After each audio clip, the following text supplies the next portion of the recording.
Is there a game that we have to play as black people? Oof, yeah, okay. Is there a game? That's a great question.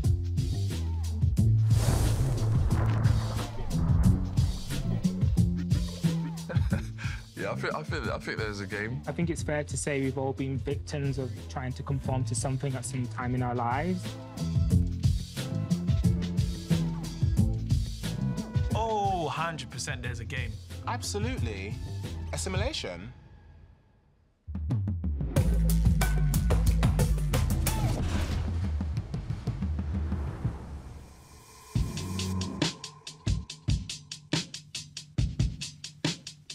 When I was about maybe 4 years old, my mum played me Bob Marley, Buffalo Soldier, and explained the transatlantic slave trade to me.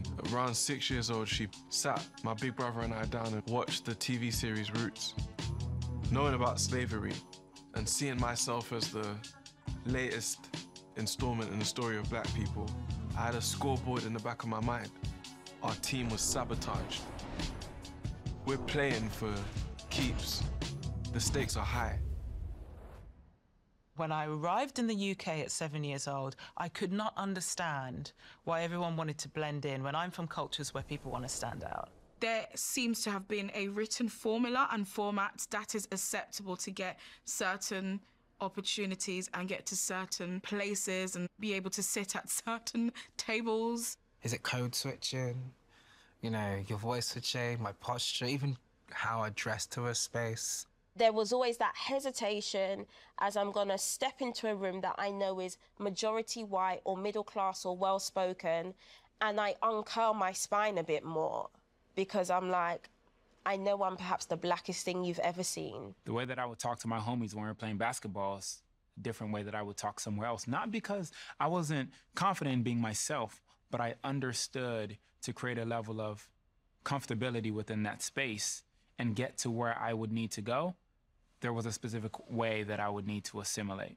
I get to have this conversation with you because I play chess smartly and I pick my battles wisely. I'm constantly assessing what I'm wearing, what my hair looks like.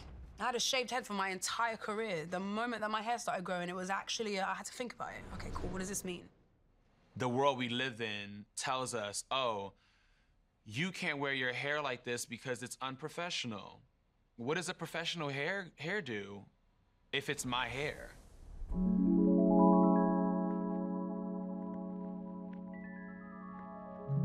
I do think that there is a game, and then I think there's another one for women as well. Black women, we all sort of laugh about when you put braids in. You are, on the Sunday night before you go back to work, psyching yourself up for the wall of questions and touching, right? Did it grow? What happened? Hang on, who did it? How long did it take? It doesn't feel like a healthy, intriguing interest. It's a picking apart. I went to a high street shop and they've now started installing braid bars where they do hair. And I was with my aunt, and they were doing what we call in the West cornrows. Now, being Yoruba, I know that this actually is the Keloise knot, which is like 1,000-year-old practice within my tribe. And it has a specific name, which means small creature that crawls. So for me and my aunt, she was like, they've renamed it. And the name that they gave to it was the boyfriend braid. And do you know what? There's nothing wrong with loving a culture, but there's certainly something wrong with using culture and denying where that culture is from. That's not acceptable. Once I did a shoot and one of the creatives asked me if I would wear my hair in an afro that was sort of reminiscent of a 70s afro kind of thing, like fully rounded like this. And I just sort of said, that's not really how I wear my hair and it's not very me. Quite a lot of the time, afro hair is normalised by putting it into like a 70s aesthetic or 70s styling. And I guess that's just a small way that I kind of like objected to being fetishized so that you can sell more magazines, basically. One year at Glastonbury, I'd worn my hair in an afro, and some of the comments that I received about my hair were so ignorant. What is that on her head? Like, all of that, like, what is that? What is it? What's she done, you know?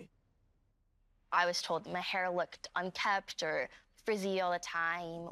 And I would always think to myself, well, what's wrong with having curly hair? Why is that not professional? That's something that you internalize and that you know, start hating your hair for. And that's why people do things like relax their hair, because how else am I supposed to, you know, keep it together? I remember the first time I straightened my hair and wore my hair straight to school. Like, the popular kid came up to me and was like, oh, wow, you look way better like that. You actually look, like, kind of hot today. And at the time, that like, was such a huge compliment. It meant so much to me. But, like, realizing, like, how fucked up that is. To this day, I still have a problem with wearing my natural hair. It's deep-rooted. Those things that happen to you when you're a kid, they stick with you differently. I'm Vernon Francois, celebrity hairstylist and educator, and brand founder of the Vernon Francois hair care line. I cannot remember a time when I haven't celebrated Afro kinky hair type. I grew up in a household where hair was a big part of the culture. My mum and my father wore locks. It was something that they found was sacred to the culture that we were in, but also it was a way in how the hair naturally just thrived. And so to lead my curiosity outside of the house into this world, and then to hear and see all these negative words and reactions towards the Black woman's hair was really, and still is, perplexing to me. Often women were sitting in a salon really trying to figure out how to be their most beautiful when their hair is wet and curly. And I'll be like the biggest fan going, oh, this is amazing, this is beautiful, let's wear it like this, let's do that. And they'll be like, no, we've got to have it straight. And I'll be like, why? Why are you not seeing what I'm seeing? I just got tired. And so I made it my life's mission to flip the narrative. There's a lot of work to be done. A lot of things have to shift. And that starts with education. And it starts with the institutions. And it starts by having a seat at the table and having a conversation and more conversations and then giving perspective. Like, now, women can say, I have a straight wig, a curly wig, an afro wig, because I want to have that. And because, like, I want to switch up my look sometimes. But there was a time when women didn't have a choice. Like, if you weren't going into work with the straight weave, you were getting the heave-ho. That's crazy. Like, there's still bills about that are waiting to be passed in America. You understand? That's hair that's coming out your scalp. Like, come on. When we say things like this, does Black Lives Matter sound so fucking weird? That's the bare minimum. It's the bare minimum. A lot of women have been taught that you need certain masculine traits in order to be a leader. But those traits are actually very damaging when associated with Black women. So you have the angry Black woman trope. Why are Black women always so angry? Well, try being Black. They're not always angry. They have a sense of discernment. They have a sense of protection over their life and their kids and what they've experienced. It's not anger. It's standing firm in your place. People say I'm very direct and I'm very forward, and you shouldn't ask any questions about anything that you're doing either, because that will probably get you in trouble, and that will give you the reputation of being difficult to work with. I speak with the conviction of a very well-educated white man. And that makes people very uncomfortable. Aggression as a quote-unquote Black trait is like one of the most strongest forms of anti-Blackness. There is nothing that you can do as a Black person without not being seen as aggressive. We have been brainwashed to think that only a certain group should have access to sounding a certain way. For example, in my industry, people like, say, Naomi Campbell, who are often referred to as difficult to work with, well, that's only one side of the story. Perhaps it was the case that when she went into hair and makeup, they didn't know how to do her hair. They treated her in a way that was uncomfortable, and she felt uncomfortable, and she naturally did what she's supposed to do, which is to say, no, this is not right. And then you get this reputation of being a certain way. People want women particularly to always sound like there's just a shadow of doubt. You don't say, I know this. You say, I'm thinking. You know, you don't say, I understand this. I feel like, you know, there's always a certain energy that's expected of like meekness. You know, humility does not mean be silent. I'm an incredibly humble person, but I'm not weak. I just wish that there was a world where Black women were treated as the sacred beings that we are, because the world began from a Black woman's body.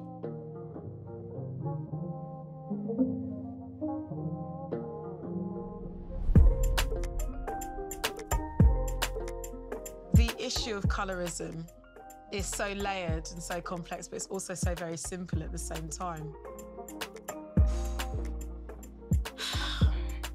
There's absolutely no way I could have avoided benefiting from being light-skinned in a world that exists on the back of colonialism.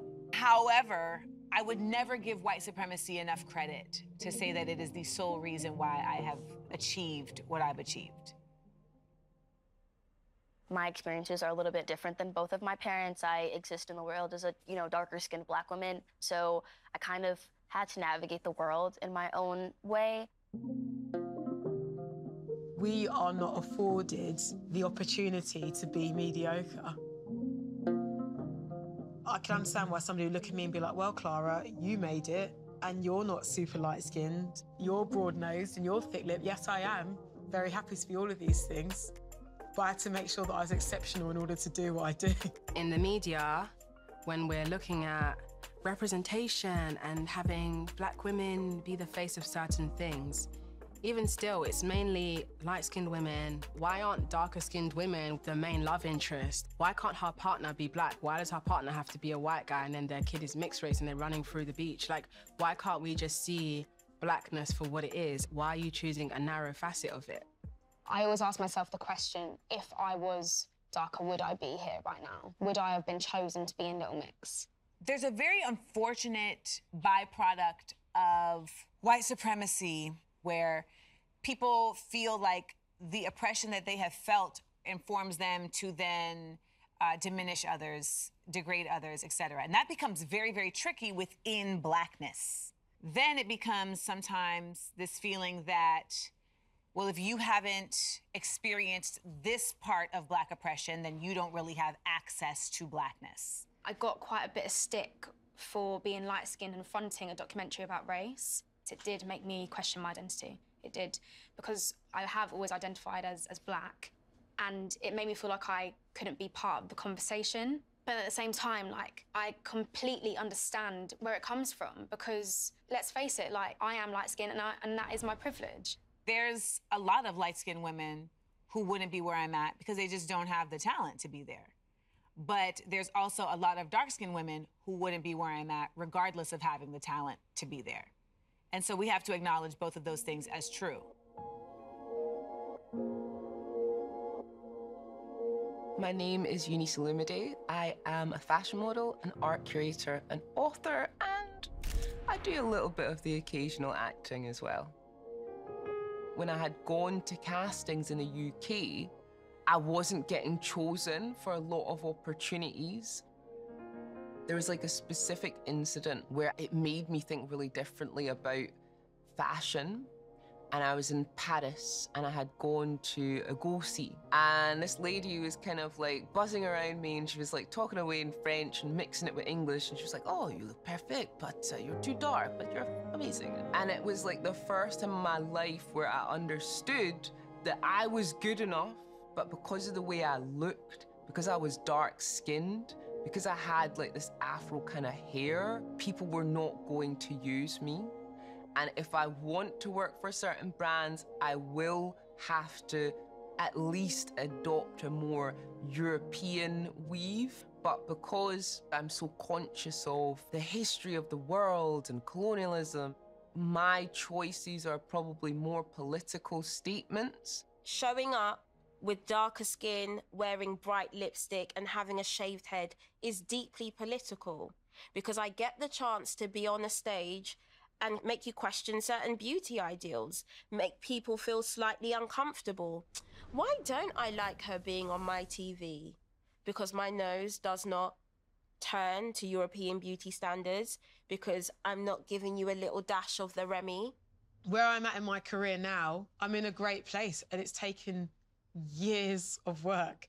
None of this happened overnight. And had I have been a lighter shade, had I looked a bit different, would have things been a bit easier for me? I suspect they might have been, if I'm being honest. I mean, in a lot of ways, I'll never know, but at the same time, I do know. It does feel like a struggle to find your space. I would love to just be smart and funny and black and ratchet and like hip-hop, but still be very well-read and be able to do all of those things at one time. But we're just not there yet.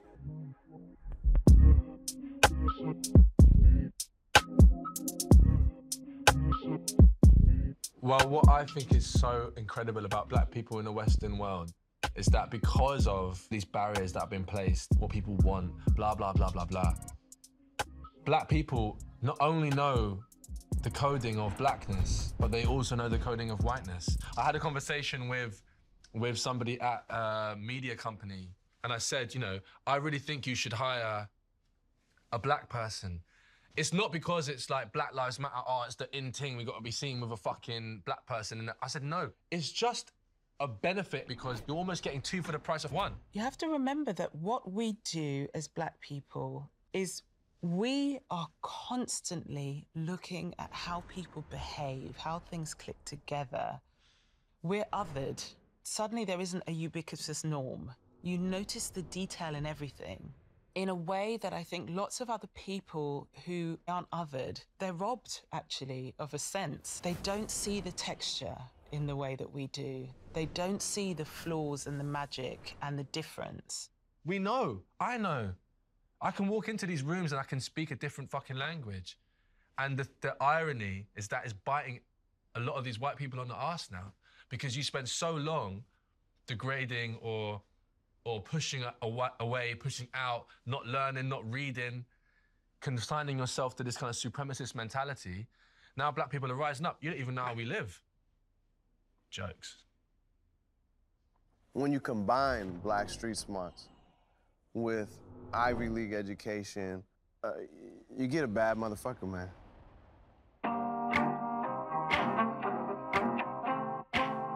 What y'all whispering about? We're whispering about you.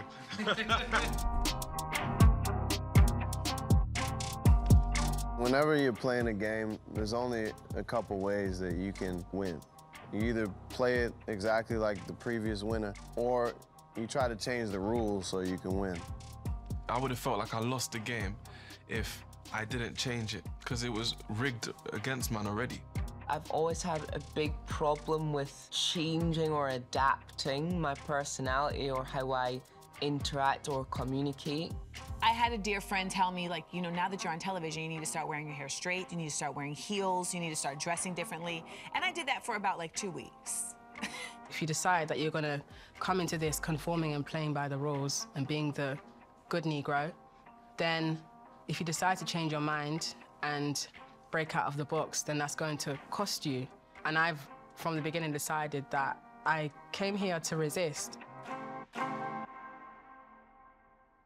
The rules I was changing was, I do not exist in this space that you're telling me I can't be in.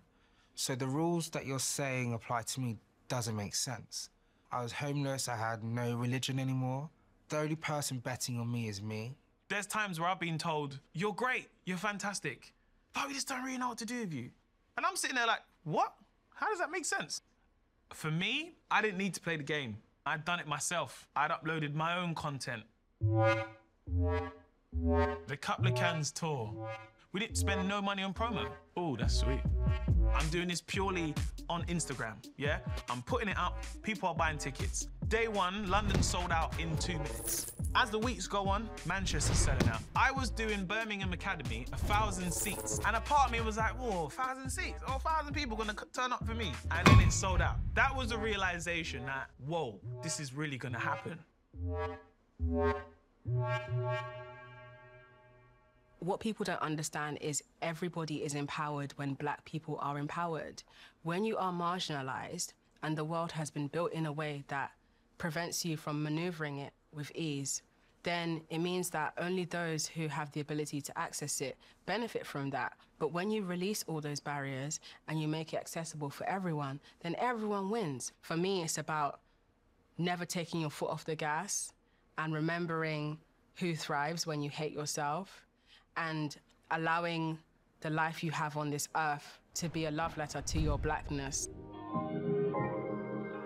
My name is Alicia Garza, and I'm one of the co-creators of the Black Lives Matter Global Network.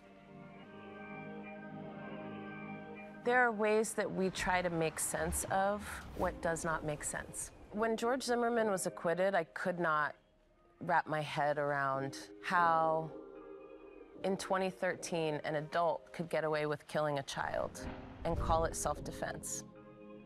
I knew and know that the criminal system does not provide justice. So the fact that I was surprised still bothers me. So the technicality that helped to acquit Zimmerman is a version of a stand your ground law. And it essentially says that you have the right to defend yourself if there is a viable threat to your person or property. George Zimmerman saying that he was defending himself against Trayvon Martin means that he is protected. It was almost like there was a message that was being sent that, you know, well, if you're scared, then you can kill people. And who are people scared of? Black people. I really wanted there to be consequences, and there wasn't. So in a sea of like social justice cynics, I don't know why people are surprised about this verdict. You know, the criminal system doesn't give us anything, that kind of thing. And then the pull your pants up stories where somehow we keep carrying on these messages about why we cause our own deaths. I started thinking about my brother, who's 8 years younger than me, who lives in a community where he could be seen as a target or a threat. I just wanted there to be something else that was unapologetic about loving us. I wrote a letter after the verdict was announced in the Zimmerman trial. I wrote, Black people, I love you, I love us. Our lives matter. And that spawned the hashtag Black Lives Matter.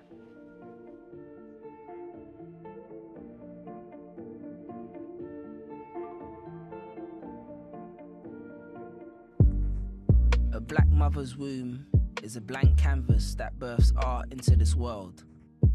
Baby masterpieces given names that declare their potential, not to label what type of painting they will become. From a young age, we are told which colors we should use. Like, let's distinguish between the whites and the blacks, the brown eyes and the blues. Being wedged between two different cultures has the potential to suffocate you. Between choking on heritage and expectation, while having to swallow rejection, being Black and ambitious requires a tough digestive system. Every day it's the same question. Do I do or do I die?